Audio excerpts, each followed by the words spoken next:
¿Qué tal? ¿Cómo estáis? Bienvenidos, muy buenas tardes. Aquí estamos un día más con la línea roja. Hoy nos salimos un poco del camino habitual porque vamos a dedicar este programa al cáncer de mama. Y es que poco se habla de este para el impacto que tiene en la sociedad y para la gran labor que realizan las asociaciones de la provincia con tal de mejorar la calidad de vida de las mujeres que lo padecen. Y por eso hoy vamos a dedicar estos 50 minutos que tenemos por delante a hablar de ello. Y lo vamos a hacer con tres mujeres que tienen datos, conocimientos y experiencia de sobra para hablar sobre el tema que traemos hoy, sobre ese cáncer de mama. Os las presento ya. Están con nosotras la doctora Eva Carrasco, es oncóloga médica y también es directora científica y general de GEICAM, el Grupo Español de Investigación en Cáncer de Mama. Bienvenida, Eva.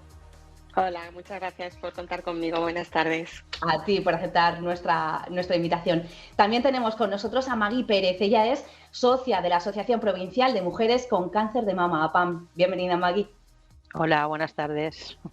Y por último tenemos con nosotros a María Botella. Ella es presidenta de la Asociación Anémona Marina Baixa, vicepresidenta de FECMA y miembro de la Comisión de Prevención de la Comunidad Valenciana. Bienvenida, María.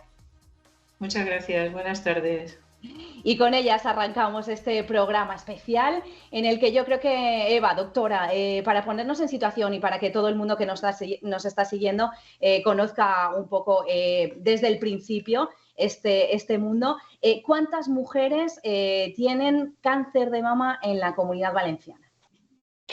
Bueno, pues la Comunidad Valenciana se diagnostican aproximadamente un 10% de todos los cánceres de mama que se diagnostican en el país, que son 35.000 nuevos casos al año, pues la Comunidad Valenciana alrededor de 3.500 casos aproximadamente.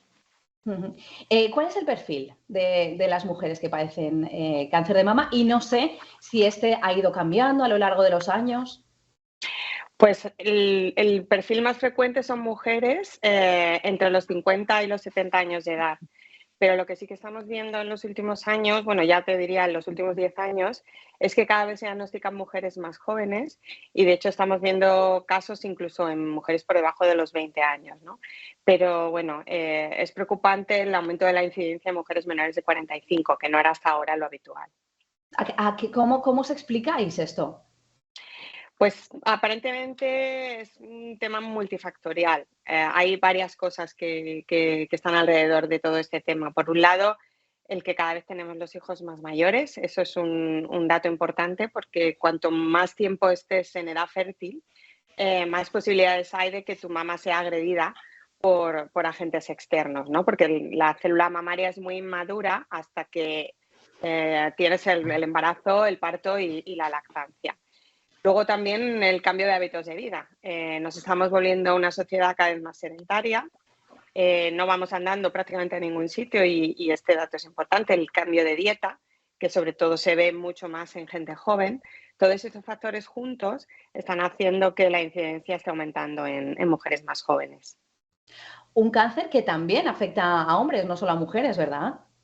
Sí, efectivamente, aproximadamente entre el 1 y el 1,5% de todos los casos de cánceres de mama que se diagnostican al año los pueden padecer hombres. Entonces es importante que el hombre también piense que puede en un momento determinado padecer este tumor porque normalmente nunca lo tiene en cuenta, pero a veces tampoco lo tienen en cuenta incluso algunos médicos de familia, ¿no? Cuando se encuentran con un caso de un hombre con un tumor en la mama. Esa es la parte teórica, esas son las cifras, pero queremos conocer también la experiencia, cómo se vive. Magui, por ejemplo, desde APAM, como socia, ¿cómo cambia la vida de una mujer cuando de repente un día le dicen que padece cáncer de mama? Pues se te viene el mundo encima. Se te viene literalmente. Yo salí de esa consulta y no sabía. ¿Cuántos años Sí, hace, Magui, de eso? hace 3 años, en el 2020, en plena pandemia, encima, fue en marzo, finales de marzo, y el miedo fue brutal. Miedo por la palabra cáncer y miedo por la situación que estábamos viviendo. Yo pensaba, pues eso, que se iba a demorar en el tiempo todo y fue la verdad que fue horroroso. La palabra es horroroso. Y poco a poco, pues mira, va saliendo porque te van haciendo pruebas, no te acompañan, o sea, te acompañan mucho, te dicen las cosas, porque no sabes nada de este mundo hasta que no te toca. Hasta que no te toca, te crees que es lejano, pero cuando ya lo tienes en ti, y yo hacía un año que había pasado también por mi tía, o sea, que lo tenía reciente, pero no era personal mío, y entonces no estamos muy concienciados, creo yo. Ujú. Y nada, el transcurso de los 3 meses que duraron todas las pruebas fue un calvario, porque yo decía: "No van a llegar a tiempo para darme el tratamiento", contra la pandemia, todo lo que se oía en noticias, y la verdad que fue muy, muy si lo recuerdo me pongo hasta nerviosa. O sea, esos momentos fueron muy duros. Luego empiezas con el tratamiento y, pues nada, hasta, gracias a Dios, gracias a la investigación, gracias a todos los adelantos que hoy en día hay, que deberían de haber muchos más, pues estoy aquí, estoy aquí. Y para eso estamos hoy aquí, para conocer, como decíamos, tanto la parte más teórica como la vida, cómo afecta a las mujeres este cambio radical de vida, y para hablar de la investigación, de lo importante que es destinar los recursos suficientes para avanzar, porque todavía queda mucho por hacer. María, desde tu punto de vista, ¿en qué momento nos encontramos actualmente? Supongo que se habrá avanzado, pero bueno, cuéntanos, ¿cuál es tu experiencia? Discúlpame, se ha quedado colgado un poquito, no te he escuchado. María, decía, lo importante que es la investigación en este campo. ¿Cómo lo has vivido tú en estos últimos años? Tú tratas con muchísimas mujeres con cáncer de mama. ¿Cuál es la experiencia que extraes tú? Pues la verdad es que yo creo que la mayor angustia que podemos tener en este momento es ver que hay compañeras que desgraciadamente no pueden acceder a tratamientos porque ya no los hay para ellas, y entonces efectivamente la investigación es nuestro futuro, es la esperanza de toda mujer que hemos pasado por un cáncer de mama. Entonces el pensar que hay un grupo que está trabajando para nosotras es fundamental, y sinceramente creo que tenemos que trabajar todas, además de trabajar el autoapoyo y cantidad no sé, de ayudas a otros niveles, tenemos que trabajar todos por conseguir que la investigación pues esté ahí en primer plano y que siga funcionando, y que los recursos que sean necesarios se puedan destinar, claro. Eva, entiendo que desde el punto de vista médico se ha avanzado mucho en los últimos años, pero todavía queda mucho por hacer, ¿no? No, sí, efectivamente, la investigación es lo que ha ayudado a mejorar toda la situación de mujeres que padecen este tumor, ¿no? Nosotros en estudios epidemiológicos que llevamos estudiando a lo mejor desde hace 20 años para acá, vemos claramente que en grupos de 4 años, digamos, de alguna manera va mejorando la supervivencia del cáncer de mama. Esto se debe fundamentalmente a 2 cosas. Por un lado, a los diagnósticos más precoces, es decir, es muy importante todo el tema de las campañas de screening, y todas las mujeres deberíamos acudir a este tipo de campañas, porque normalmente cuando te diagnostican un tumor menos avanzado, la supervivencia es mayor, pero por otro lado también porque los tratamientos que a lo mejor vas a recibir en ese momento serán menos agresivos, las cirugías serán menos mutilantes, y el tipo de tratamiento será un poquito menos duro, ¿no? Digamos de alguna manera, sin dejar de serlo, porque sigue siendo muy duro. En realidad, cualquier medicación que tomamos, a nadie nos gusta, ¿no?, tomarla en ningún momento. Entonces, bueno, eso es por un lado, ¿no?, las campañas de screening, pero por otro lado también la investigación. Todos esos tratamientos que ahora mismo administramos, tras los tratamientos locales, que son la cirugía y la radioterapia, han mejorado enormemente y van continuamente mejorando la eficacia de esas pacientes. Normalmente estos tratamientos siempre los estudiamos en la enfermedad avanzada, y una vez que vemos que son muy buenos en enfermedad avanzada, los tratamos de mover al estadio temprano, al tratamiento que nosotros llamamos adyuvante, el que complementa la cirugía y la radioterapia para evitar recaídas en estas mujeres. Y quería añadir un puntito un poco antes a lo que ha comentado Maggie. Fíjate que en teoría el cáncer de mama yo creo que es el que más se oye en general en los medios de comunicación, y a pesar de eso no estamos haciendo lo suficiente, ¿no? Porque como decía ella, yo cuando me encontré en esa situación es como que te bloqueas, que no sabes, no has sabido nada del tema porque no te ha tocado. Entonces yo creo que el movimiento asociativo es importantísimo y que los medios de comunicación nos den la oportunidad de poder hablar de esto es muy importante también, porque esto no solo va con aquellas personas que hoy tienen un cáncer de mama o que lo han tenido, sino con las que en el futuro lo pueden tener siendo tan frecuente, ¿no? Porque es que 1 de cada 8 mujeres tendrá un cáncer de mama a lo largo de su vida.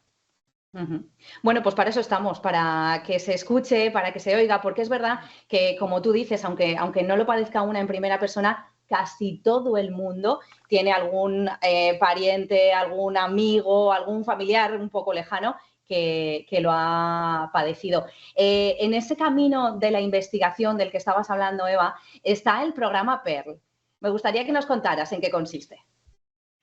Bueno, este es un estudio en el que incluimos 600 mujeres. 300 eran tratados con el tratamiento experimental, que es un tratamiento hormonal unido a un fármaco contra los inhibidores de ciclinas, que han dado muy buenos resultados en esta enfermedad, y el otro grupo recibía una quimioterapia estándar oral, en este caso, que era la capecitabina. Entonces, bueno, con este estudio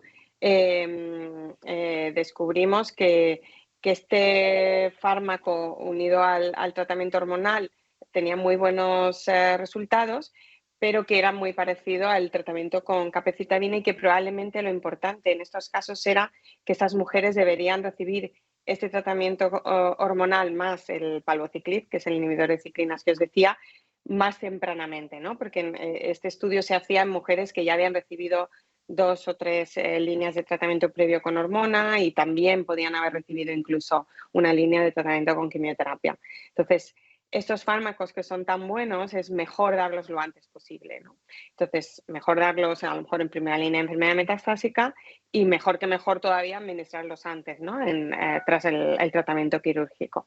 Entonces, bueno, en ese estudio participaron otros 5 países europeos adicionales a nuestro, manejados desde nosotros, porque GECAM, el Grupo Español de Cáncer de Investigación en Cáncer de Mama, fue el promotor del estudio. Y bueno, aquí conseguimos incluir 500 mujeres y el resto se incluyeron en el resto de países. Y bueno, para nosotros ha sido como el primer gran estudio internacional que hemos sido capaces de llevar desde aquí. Y bueno, fue todo un éxito pues de inclusión de pacientes y de buenos resultados y de calidad en la investigación en España.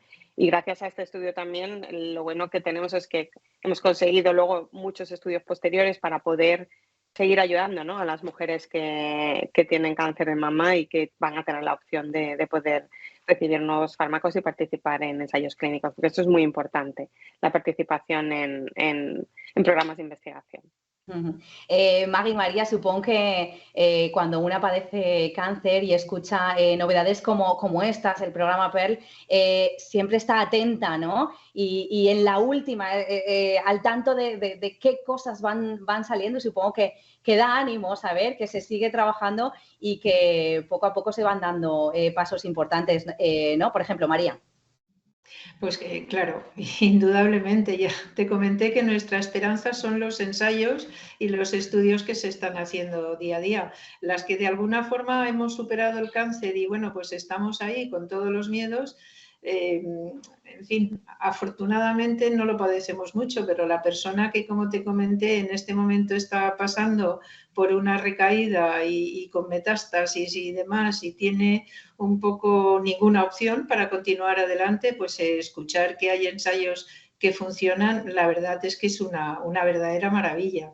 Y bueno, grupos como GEICAM agradecidísimas porque se nota que funcionan, que trabajan, que nos cuidan y esto para nosotras es importantísimo. Maggie. Sí, es la mejor noticia que hay. O sea, cuando te dan ese tipo de esperanzas con la investigación, es la mejor noticia que nos pueden dar en un momento. Yo ahora mismo estoy con tratamiento de pastillas hormonal, pero que me he bloqueado. Coge aire, Maggie. Es que cuando se habla de esto, es normal.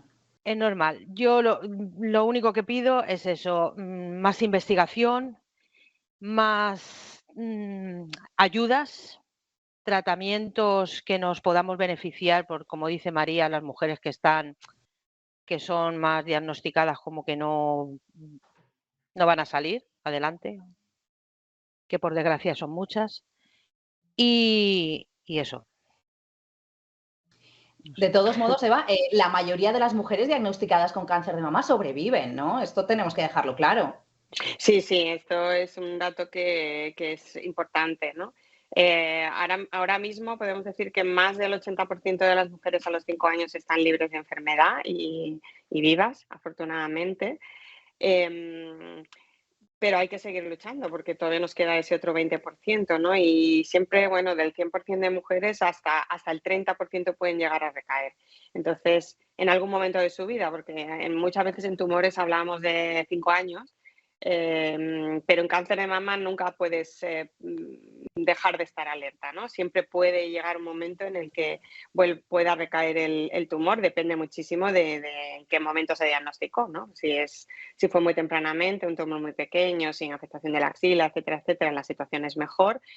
Si tienes ya ganglios es un poquito peor, pero bueno, eso no quiere decir que vayas a recaer, pero que siempre hay que estar pendiente en cáncer de mama. Y por eso es muy importante continuar con la investigación, porque no solo nos podemos quedar en cirugía, radioterapia y el tratamiento adyuvante, ¿no? Ya sea de quimioterapias, con o sin hormonas, con o sin Herceptin, hay muchos fármacos que ahora mismo se administran, pero que hay que seguir investigando para que si en un momento determinado se llega a recaer, pues que siga habiendo muchísimos fármacos y muchas opciones terapéuticas para las pacientes y que aumenten la supervivencia sin tener un detrimento grande en calidad de vida, ¿no? Que es lo importante.